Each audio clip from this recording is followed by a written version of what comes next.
Or parang ngayon, kasi parang ngayon parang you work with different artist na eh. Dati lagi nakadikit sa pangalan lang ni King. Ngayon ba mas komportable or parang you miss also yung kanong klase na working with Kim? Kasi yung nabibigay sa aming projects before was, yun nga, nabibigay sa aming projects before was more of a Kim Sian project. But now, we have different projects lined up, so iba rin naman ang feeling. You can't say na one is better than the other, pero sa mapapanood ng mga tao sa artistically and creatively, syempre iba rin naman yung para sa amin bilang artista. Pero namimiss mo working with Kim?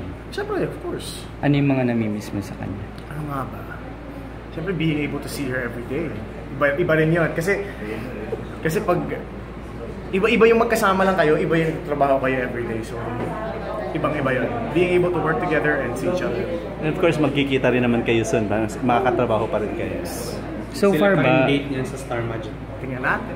So far ba Sian walang projects na naka-line up para sa inyo ni Kim? Wala. So talagang ano muna? Ayoko naman syempre pangunahan ng management, pero usually naman po kasi sinasabi sa